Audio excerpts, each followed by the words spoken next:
अभी हम तोपचाची के प्रधान कार्यालय में हैं। यहाँ पे अल्पसंख्यक का समीक्षा बैठक रखा गया था। इसी बीच हमें धनबाद लोकसभा के प्रत्याशी इखलाक अंसारी मिले, तो जानने के प्रयास करते हैं कि आखिर इखलाक अंसारी को जो धनबाद लोकसभा में जो खड़े थे वहाँ पे इसके प्रति कितना वोटिंग हुआ, इस चुनाव में राजनीतिक में शायद पहला कदम था, तो इसमें कैसा कुछ सफर रहा उसको भी जानने की कोशिश करते। जोहार।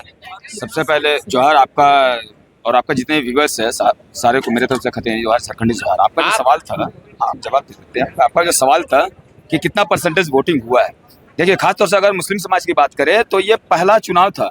और आप जानते हैं कि मुसलमान समाज का जो रुझान होता है वो डर से बोलिए या फिर जितने भी जनप्रतिनिधि जो लोकल है उन लोगों पर जो डोमिनेट करके रखे हुए हैं, उस हिसाब से मोहम्मद इखलाक अंसारी को अगर 25% 20 से 25% का अगर मतदान हुआ है तो सर्वप्रथम तो हमारा जीत यहीं पर हो गया है।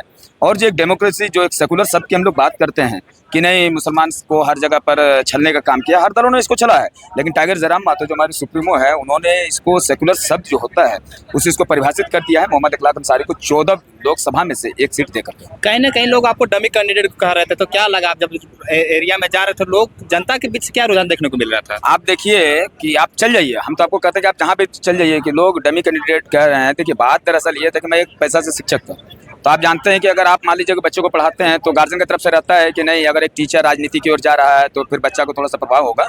लेकिन जैसा जैसा दिन बीतता गया सारे गार्जियन लोग कहने लगे नहीं टाइगर जयराम मातो को अगर पार्टी में आप हैं तो बहुत अच्छा पार्टी के साथ हैं, आप रहिए। पूरा गार्जियन का सपोर्ट मिला। उसके बाद हमने फिर कैमरा को आकर के फेस करना शुरू किया।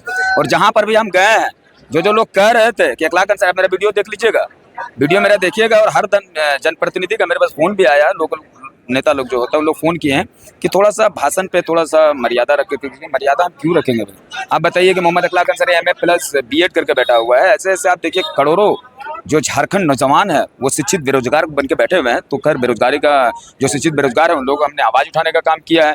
और डमी कैंडिडेट है कि क्या है, आप जाइए और लोगों के बीच में पूछिए कि हुई मोहम्मद इखलाक अंसारी, आपको जवाब लोग ही दे देंगे। आपको डर नहीं लग रहा था कि आपके सामने इतने बड़े बड़े नेता हैं, एक तरफ ढुल्लू मातो हैं बीजेपी से, दूसरी तरफ इंडिया गठबंधन से अनुपमा सिंह, तो बहुत बड़े बड़े पार्टियां, उसके सामने आप मुखर होकर बोल रहे थे, तो आपको कहीं ना कहीं किसी से भय नहीं लग रहा था? देखिए भाई की क्या बात है इसमें, अगर आप में जो सच्चाई है आप लोगों के बीच सच्चाई रखे, हमने तो लोगों के बीच में सच्चाई रखा है और डरने की क्या बात है। और मैंने तो लोगों को साफ कहा है कि इस बार जो धनबाद लोकसभा का जो चुनाव है वो दो चीज पे चुनाव हो रहा है, एक धनबल का दूसरा जनबल का। जाहिर सी बात है आपका चाहे ढुल्लू मातो जी हो या अनुपमा मैडम जी हो, उन लोग जो करेंगे वो धनबल की राजनीति करेंगे और मोहम्मद इखलाक अंसारी जनबल का राजनीति करेगा। और जनता का अपार समर्थन और आशीर्वाद दिया गया है। कहीं ना कहीं और एक बात वहाँ से निकल के आ रही थी कि जो इखलाक अंसारी जो खड़े वहाँ के जो महतो समुदाय आपको वोट कर रहे हैं, अल्पसंख्यक ही आपके पीछे हट रहे थे, इस बात में कितना सच्चाई है? देख आपको तो मैंने पहले भी इस बात को आपको कह दिया कि मुसलमान जो है वो देख लीजिए कि कांग्रेस का जो है उन लोग इतना डोमिनेट करके इस समाज को रखा हुआ था कि आज अगर मुस्लिम समुदाय से अगर किसी भी प्रत्याशी को, 8 प्रत्याशी को जो हमारे टाइगर जयराम मातो ने दिए हैं,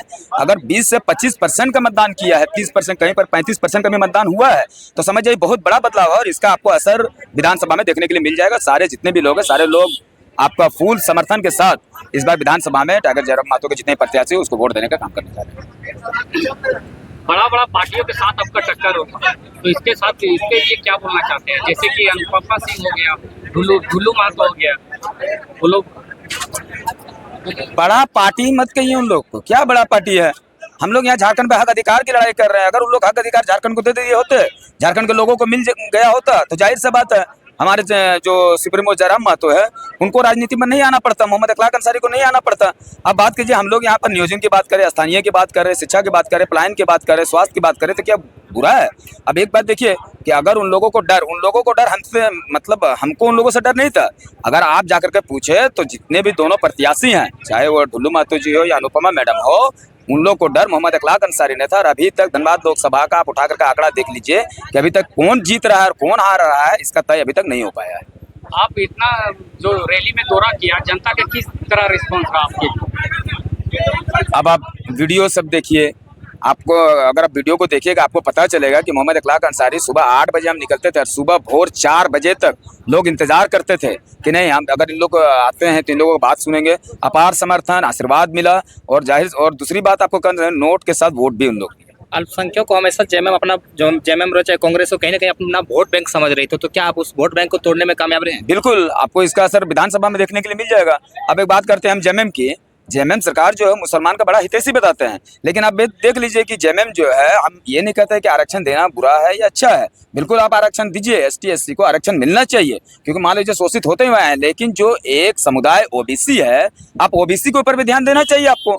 उन्होंने तो अपना माटी को और प्लस रिजर्वेशन नौकरी में देकर के रखा है, लेकिन मुस्लिम समाज की बात कीजिए, ओबीसी कैटेगरी की बात कीजिए, जो आपको खुल करके मतदान करते हैं, आप उसके लिए क्या करें, ये बहुत बड़ा फैक्टर है, इसमें उन लोगों को थोड़ा सा सोच विचार करना चाहिए। धनबाद की लोकसभा साहब जीत जाते हैं, जनता के लिए सबसे पहले क्या काम किया? सर्वप्रथम अगर मेरा कुछ काम रहेगा तो शिक्षा का, क्योंकि आज देख लीजिए अगर कैंडिडेट होता है, बढ़िया कैंडिडेट होते हैं, लेकिन लोग जो है वो चयनित और डिफ्रेंशिएट नहीं कर पाते हैं, और इसका मुख्य कारण जो होता है वो शिक्षा है। आप बताइए, सरकार के पास आंकड़ा रहता है 40:1 का, यानी एक क्लास में आपका 40 बच्चा में एक शिक्षक होना चाहिए, लेकिन आप ग्रामीण क्षेत्र में थोड़ा सा भ्रमण करके देखिए, पता चलेगा कि विद्यालय में 100 बच्चा है और एक शिक्षक है। अब बताइए, जहाँ पर 100 बच्चा है, एक शिक्षक रहेगा, वहाँ का जो पढ़ाई का स्थिति होगा बड़ा ही लचर और बड़ा ही दयनीय स्थिति होगा। आप अभी गिरिडीह लोकसभा के अंतर्गत में आ रहे, तो जयराम मातो के लिए क्या देखने को मिला यहाँ पे? वो आप सीट बचा पाएंगे यहाँ पे? जयराम मातो 110% जीत रहे हैं, अगर नहीं जीतते तो खैर देख लीजिए कितना लोग टिप्पा टिप्पणी करे। जाहिर सी बात है, जितने भी विपक्ष है उन लोगों का खौफ है कि कल का लड़का, मात्र 2-2.5 साल का हम लोगों का आंदोलन रहा, और 2-2.5 साल में अगर प्रत्याशी लोग लोकसभा के लिए फाइट कर रहे हैं तो बहुत बड़ा चुनौती है, बहुत बड़ी बात है, और जनता का, सारे लोगों का आशीर्वाद और दुआ हम लोग के साथ है। इस बार हम लोग जितने भी टिकट है, कम से कम 3 से 4 सीट इंशाल्लाह हम लोग निकाल रहे हैं। और विधानसभा में क्या लगता है आप लोग के पास कितना सीट हो सकती है अप्रोक्स? विधानसभा तो आप देख लीजिएगा, जब लोकसभा में इतना अपार समर्थन मिल रहा है तो जाहिर सा विधानसभा में हम लोग जितने भी प्रत्याशी उतारेंगे, तो उम्मीद रखिए कि जितने भी प्रत्याशी हम लोग का विधानसभा में आएंगे, 90% प्रत्याशी जीत करके विधानसभा की ओर प्रस्थान करेंगे। क्या आप लोग 81 विधानसभा में लड़िएगा, क्या 10-12 विधानसभा में, पूरा 81 विधानसभा से चुनाव लड़िएगा? अब इसकी जानकारी जब तक हमारे सुप्रीमो की तरफ से कुछ नहीं आता है, मैं तो उनका एक समझ जाइए कि प्रत्याशी के रूप में धनबाद से हूं, उनके तरफ से आएगा तो फिर आपके चैनल के माध्यम से इसका खुलासा मोहम्मद इखलाक अंसारी अपने मुंह से ही करेंगे। कहीं ना कहीं आप मुस्लिम समुदाय से आते हैं, और मुस्लिम समुदाय जो है शिक्षा में बहुत पीछे, तो आप मुस्लिम समुदाय को एजुकेट करने के लिए क्या करेंगे? देखिए, मुस्लिम समुदाय को सिर्फ आप शिक्षा की बात मत कीजिए, रोजगार में देखिए, पलायन का मुद्दा देखिए। अगर सबसे ज्यादा अगर माइग्रेट करते हैं हमारे झारखंड से दूसरे स्टेट की ओर, तो मुस्लिम समुदाय के करते हैं, और बदले में उन लोगों को वहाँ से लाश आता है। देखिए, शिक्षा जो होता है, आज देखिए कि बच्चे मुस्लिम समाज में आप बराबर जाते होंगे, पढ़ाई के हम लोग महत्व नहीं दे पाते हैं। और मैं आपके चैनल के माध्यम से खुलेआम एक शब्द कहता हूँ कि जो हमारे डॉक्टर भीमराव अम्बेडकर जो संविधान रचने करता थे, उन्होंने कहा था कि शिक्षा वो शेरनी का दूध है जो पिएगा वो दहाड़ेगा। मोहम्मद इखलाक अंसारी भी एक शिक्षित उम्मीदवार है, और अगर आज हमने लोगों के बीच में अपनी बातों को रखा है तो जाहिर सी बात है इसका श्रेय पूरा शिक्षा को जाता है। आज आप जिस समाज से आते हैं उस समाज में चलता है सरकारी मदरसा के शिक्षकों का वेतन 2 या 3 साल में एक बार मिलता है, तो उस विषय पर आप क्या करेंगे अगर आपकी सरकार बनती है? सारा चीज पे हम लोग इसको केंद्र तक बात रखेंगे, और ये बड़ा ही ज्वलंत मुद्दा होगा, क्योंकि देखिए शिक्षा जो होता है, चाहे उर्दू की हो, हिंदी की हो, इंग्लिश की हो, जाहिर सी बात है शिक्षा जो होता है वो समाज को संगठित करने का कार्य करता है। बिना शिक्षा का आप समझ जाइए कि भेड़ बकरी वाला जिंदगी होता है, किसी का भी आप देख लीजिए।